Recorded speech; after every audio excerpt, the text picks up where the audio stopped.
Próxima notícia, 11 presos foram transferidos para a penitenciária de alta segurança de Charqueadas, lá na região carbonífera, entre ontem à noite e a madrugada de hoje, hein? Um deles, acredite, é o executor do tal do Nego Jackson, lembra? Aquele vagabundo que foi executado a tiros dentro da Pecan em Canoas, em novembro do ano passado. A repórter Gabriela Dias traz mais detalhes, olha aí.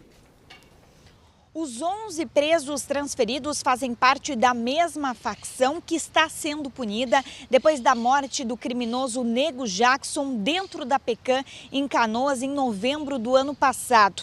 10 detidos foram transferidos e ficarão em observação por 60 dias e um deles por 90. Esse homem é o executor do Nego Jackson e uma das lideranças dessa facção em Alvorada, na região metropolitana.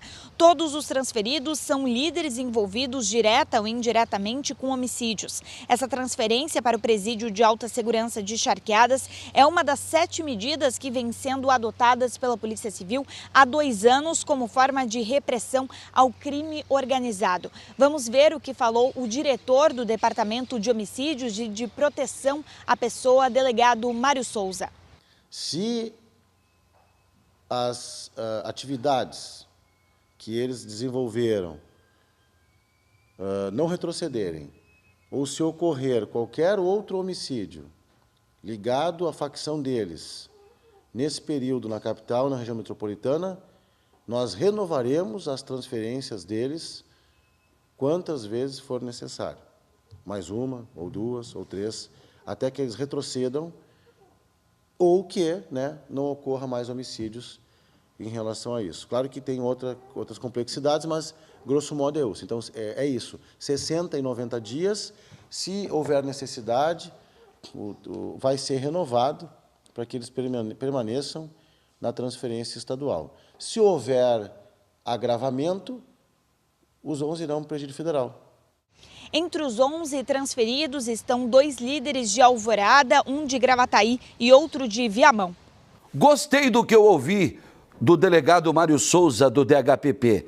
Se não der resultado, transferir essas lideranças do crime organizado para a PASC, que é a penitenciária de alta segurança de Charqueadas, tem que mandar para presídio federal. Nem mandando para presídio federal o negócio às vezes não funciona como deveria, porque o que deveria acontecer quando o preso vai para o RDD num presídio federal? O que significa o RDD? Regime disciplinar diferenciado, preso isolado, só ele dentro de uma cela pequena, que tem um vaso sanitário, uma pia, e uma cama de concreto para colocar o colchão em cima, ok?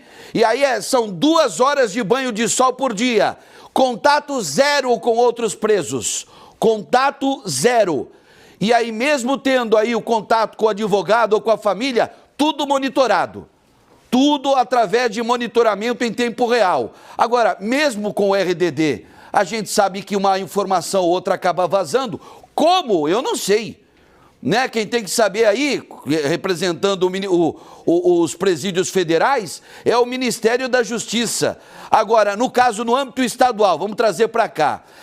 Deixa eu, inclusive, chamar a Gabriela Dias. Gabi está comigo aqui ao vivo, ventando bastante. Está bonito o tempo aqui na capital hoje, praticamente em todo o estado, mas ventando muito. Se está ventando aqui, imagina lá no litoral, O tal do Nordestão deve estar pegando lá.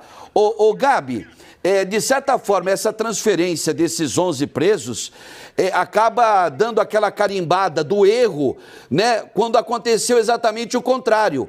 Quando houve a transferência do Nego Jackson da PASC, que é um presídio teoricamente de alta segurança, para a Pecan, que é um presídio de média segurança, Boa tarde.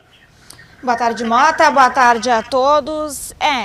De certa forma, dá uma compensada, vamos dizer assim, mas essa medida é a penúltima medida das 7, que a Polícia Civil, aqui principalmente o DHPP, aqui de Porto Alegre, região metropolitana, vem adotando há cerca de 2 anos. Essa medida, essas 7 medidas, então, fazem parte, como é que ela funciona? Em contraponto, por exemplo, uma dessas facções que a gente tem aqui no Rio Grande do Sul, nesse caso a gente está falando falando de uma específica, né? Mas as facções cometendo algum crime, matando, por exemplo, terceiros ou até mesmo se matando entre si, que é o caso, né, do Nego Jackson que aconteceu em novembro do ano passado, eles aplicam essas 7 medidas. Eu até anotei aqui, vou olhar na minha cola. A primeira é saturação da área, quer dizer, né, tanto a Brigada Militar quanto a Polícia Civil ficar mais nessas áreas que eles estão de conflito. Sim. Indiciamento de lideranças. Terceira, ações pontuais contra o crime organizado. Quarta, reforçar a revista em presídios. 5, operações especiais e também sufocamento, né, contra a lavagem de dinheiro dessas facções. Sexta, que é essa medida que foi aplicada hoje. Lembrando, todas essas medidas vêm sendo aplicadas desde novembro do ano passado com a morte do Nego Jackson dentro da PK13 em Canoas. E a sétima, então, seria a transferência para presídios federais. O que eles fizeram hoje? É como disse o delegado Mário Souza numa coletiva de imprensa, é um cartão amarelo. É um aviso de que se isso não parar, né, justamente, eles vão ser transferidos para presídios federais, que é o que eles não querem, o que essa facção não quer.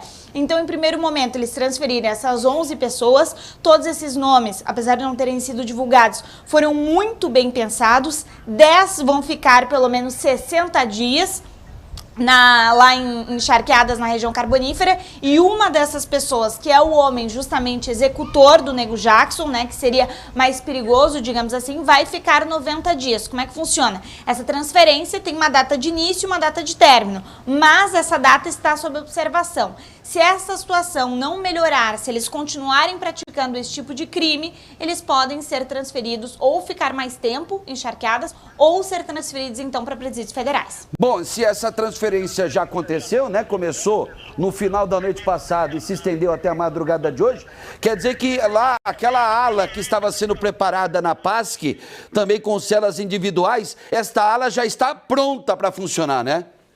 O que eu perguntei para o delegado na manhã de hoje é se a gente poderia, eu vi que outros veículos falaram, em isolamento dessas pessoas. Ele não fala em isolamento porque, apesar das celas serem individuais, em alguns momentos eles acabam tendo contato com outros presos. Eu não compreendi se seria num momento de pátio, acredito que sim. Então ele não chama de isolamento, não é aquela cela de isolamento total durante todo esse período de 60 ou 90 dias. Mas eles ficam, claro, muito mais isolados justamente por ser uma penitenciária de alta segurança também, Mota. O executor, né, aquele que agiu diretamente atirando contra o Nego Jackson é o tal do Sapo, né? Esse é o executor do Nego Jackson, que deve ficar 90 dias pelo menos na PASC, né?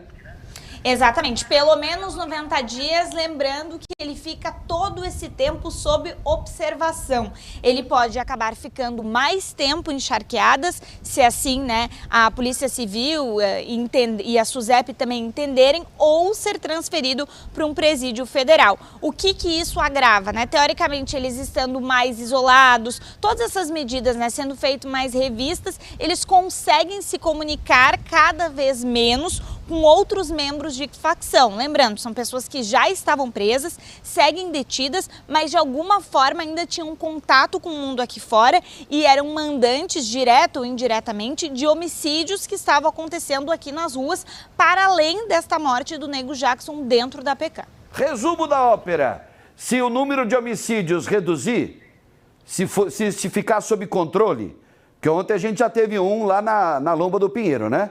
Na madrugada de ontem. A gente noticiou aqui no Boa Tarde Rio Grande. Se o número de homicídios fica baixo, dentro do que eles esperam, dentro do esperado, aí é capaz que esses vagabundos, porque só tem anjinho de candura lá, né?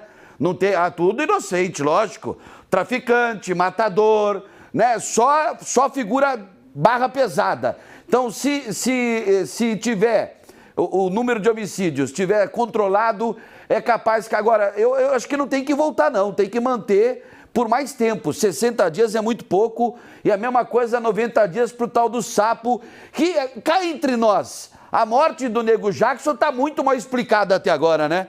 Por que o Sapo foi transferido juntamente com o Nego Jackson para Pecan, que é a penitenciária que foi construída para não receber integrantes de facções e acabou virando uma várzea lá, porque, né? Podia praticamente tudo, e aí depois da morte do Nego Jackson também foi dessa para pior, né? Porque o Nego Jackson, um matador, dezenas aí de crimes nas costas, mas a morte dele precisa ser esclarecida. Os detalhes desta morte, né, as circunstâncias da morte. Quem é que, aquela história do drone levando a arma até dentro de uma cela, ó, me desculpa, não me convence e eu tenho certeza que não convence grande parte da audiência. Mas vamos lá, né? Tem mais algum detalhe, Gabi Dias? Não, Mota, acho interessante nos próximos dias, inclusive, a gente tentar acompanhar, né, como é que está essa investigação que foi aberta dentro da SUSEP. A gente teve, inclusive, o diretor e também funcionários lá da PK3 afastados, como você falou, né, essa arma que acabou matando, né, o Nego Jackson em novembro do ano passado, chegou através de drone. A gente, inclusive, entrevistou, né, algumas pessoas que disseram que isso acontece todas as noites por lá e uma investigação foi aberta, um processo foi aberto para tentar ver como é que quem ajudou esses criminosos, e isso é importante, né, a gente continuar acompanhando por aqui também. É a mesma coisa, a gente tem uma casa, eu tenho minha casa, aí vai um drone, entra na minha casa com tudo fechado, entra o drone e leva lá uma rodela de pizza para mim no meu quarto. Vai, tem que permitir a entrada. Ah, não é lógico, teve aí uma colaboração, uma facilitação ou outra para que esse crime tivesse acontecido dentro da unidade 3 da PECAM. Deixa eu agradecer a Gabi Dias, daqui a pouco você volta, né, Gabi? Daqui a pouquinho com atualizações do bolo envenenado lá de Torres, no Litoral Norte. Já adianto, hein? Já adianto, não foi manchete